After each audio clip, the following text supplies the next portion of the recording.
গরম গরম খেতে কিন্তু সেই লাগে, দারুণ মজা।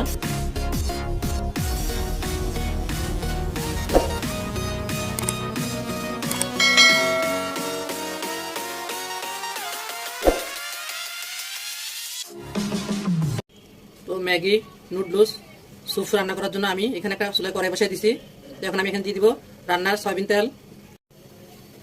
এখানে আমি 1 টেবিল চামচের মতো তেল দিব, তেল বেশি দিব না। তেল গরম হয়ে গেছে, এখানে আমি দিয়ে দিব দুইটা রসুনের কোয়া আমি কুচি কুচি করে কেটে নিচ্ছি এখানে।